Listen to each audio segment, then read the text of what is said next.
Ya chicos, hoy día comenzamos a ver la temática de dificultades específicas del aprendizaje. Bueno, vamos a hablar, ¿no es cierto?, acerca de los diferentes tipos de dificultades específicas del aprendizaje, trastornos específicos del aprendizaje, ¿no es cierto?, la definición, diagnóstico, síntomas, prevalencia, patogenia. En algunos casos también vamos a mencionar cuáles son los componentes neuropsicológicos, tratamiento, pronóstico, también qué es lo que especifica el DSM-5 actualmente al respecto, investigaciones actuales y el rol del fonoaudiólogo. Entonces, esta es la definición de los trastornos específicos de aprendizaje o de dificultades específicas de aprendizaje. Se refiere a una habilidad imperfecta justamente para escuchar, pensar, leer, hablar o realizar cálculos matemáticos. Una alteración del aprendizaje no puede ser resultado de una disabilidad sensorial, motora, emocional, discapacidad intelectual o desventaja ambiental, cultural o económica. Ya, por lo tanto, ¿no es cierto?, tenemos que, al igual que, como lo dice el título, ¿no es cierto?, específico, descartar otras variables, otros aspectos que puedan estar interfiriendo en el desempeño del niño. Ahora, cuando hablamos de trastornos específicos del aprendizaje, tenemos estos tres diagnósticos. Está la dislexia, la disgrafia y la discalculia.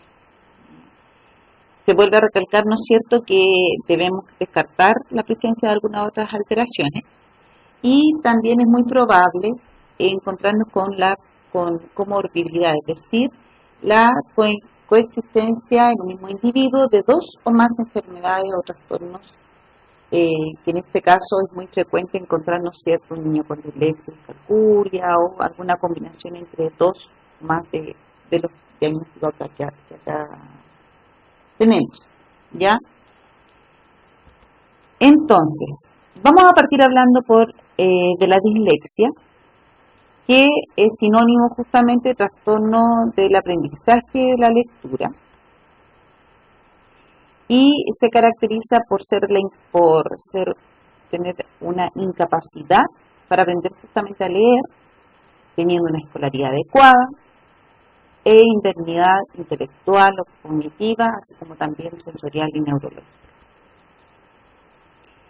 Acá es algo que plantean los autores que son Russell y Ardiles, que hablan acerca de que es una condición que persiste en el tiempo, ¿ya? Y ahí hacen el corte entre lo que es un déficit y lo que es un retraso. Ellos hicieron un estudio en el año 2003 y acá ellos plantean que se evaluaron a unos chicos en cierta etapa escolar, por ejemplo entre segundo y sexto año básico, ¿ya? Y dos grupos, uno niños con desarrollo típico y otros chicos con dificultades o con dislexia, ¿ya?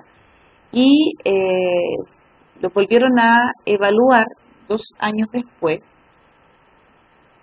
Y bueno, en esta primera evaluación se dieron cuenta que estos chicos tenían ciertas diferencias en los parámetros de velocidad, precisión y comprensión lectora.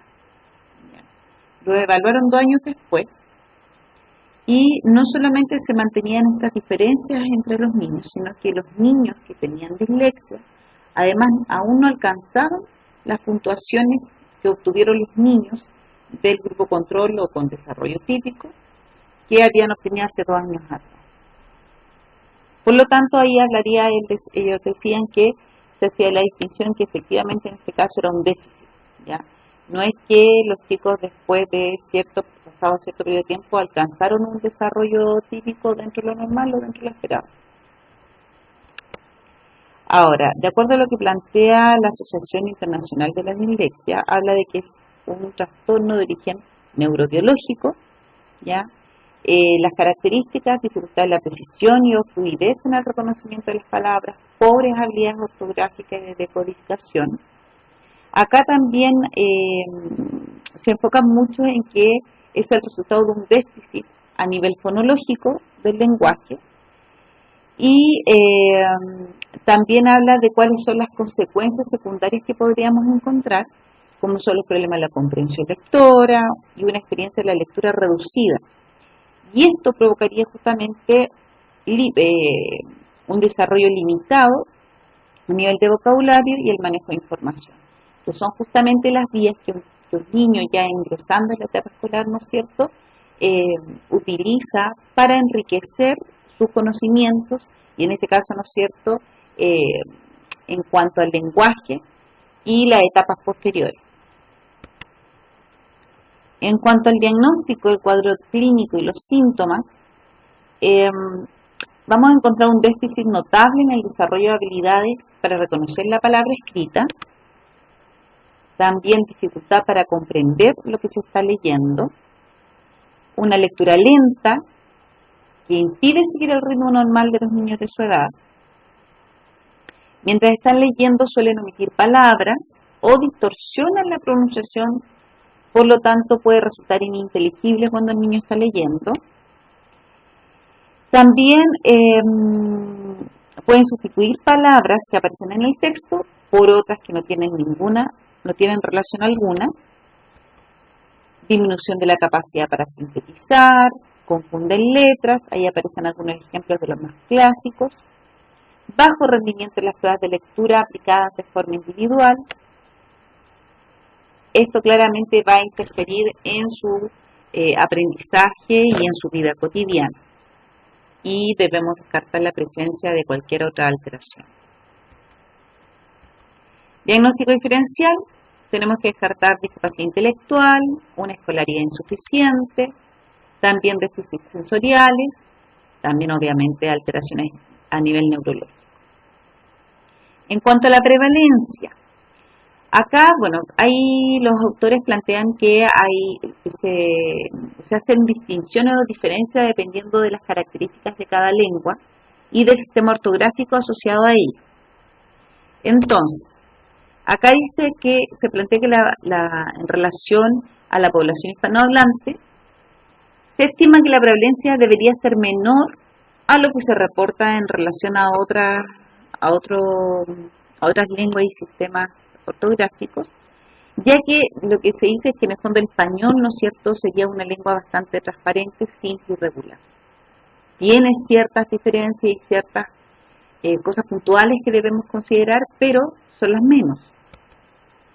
La prevalencia va desde un 5 a un 17,5% y es más frecuente en niños que en niñas. Allí sale la proporción de 1,5 a 1. En cuanto a las causas, ¿ya?, o la patogenia, hay múltiples factores.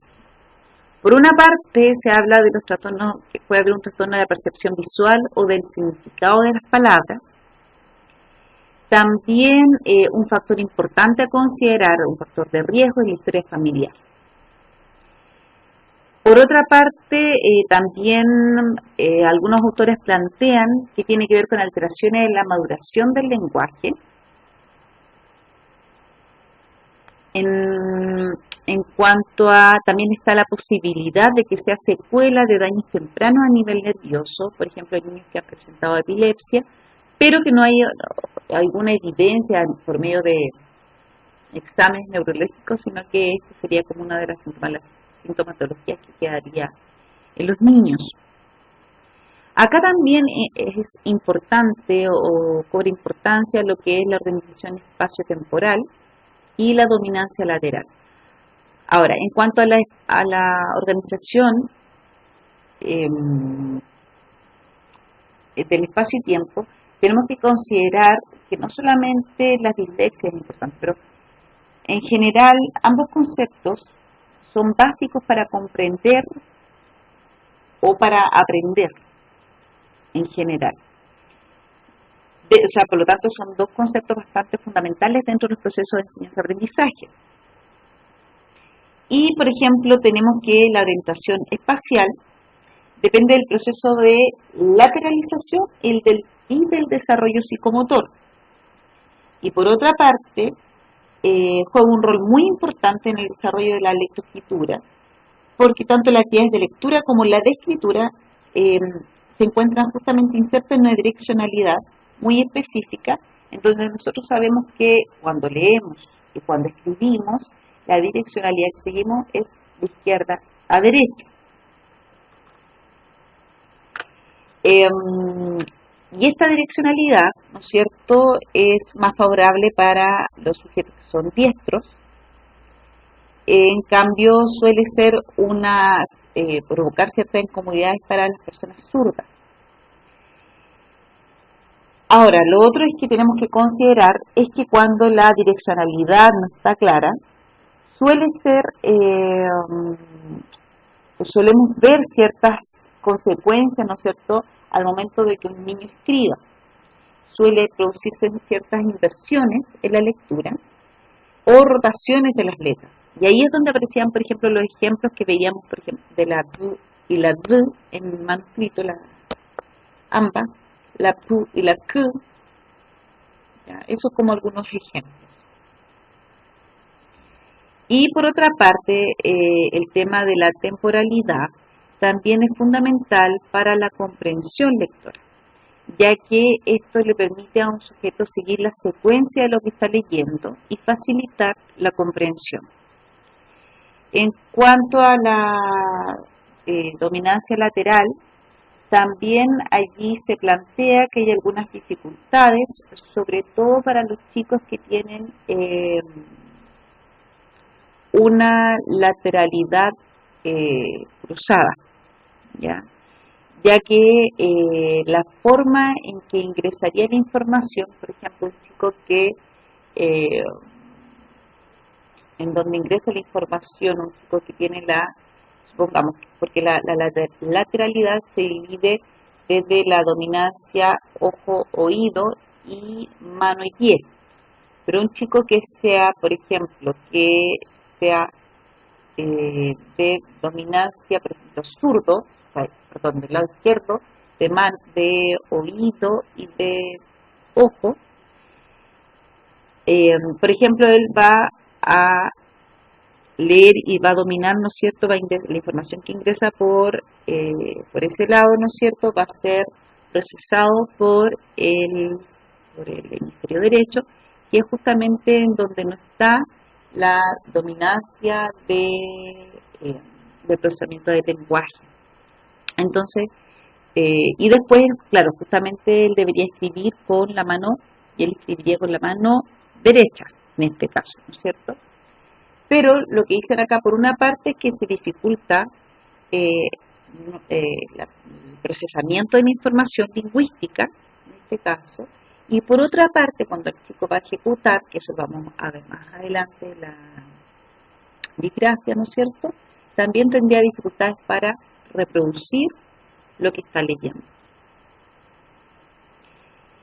Eso por una parte. Y también se habla de algunos factores exógenos, que acá se habla de la presencia de complicaciones pre- y perinatales, infecciones virales durante las primeras etapas de la vida intrauterina, alteraciones hormonales. En relación a las teorías, la que está más fuerte y la que ha cobrado cada vez más importancia es la teoría fonológica. Acá están las imágenes de PET o tomografía por emisión de positrones, y lo que se ha encontrado principalmente es que los lectores normales presentan una activación de la corteza temporoparietal izquierda cuando realizan tareas de reconocimiento fonológico. Sin embargo, cuando realizan o replican este tipo de tareas en niños con dislexia, se dan cuenta que este tipo de activaciones no ocurre frente a las mismas tareas. En cuanto a los componentes neuropsicológicos implicados en la dislexia, tenemos la atención, el razonamiento verbal, la memoria de palabras, el seguimiento de instrucciones orales y la orientación espacial. Todas ellas serían las que predecirían o los predictores de la velocidad de la lectura. En cuanto a, tenemos también estos otros dos componentes, que serían las habilidades de memoria verbal y la capacidad de abstracción. Estos serían predictores de la comprensión lectora. Ya, en esta primera parte lo vamos a dejar hasta está aquí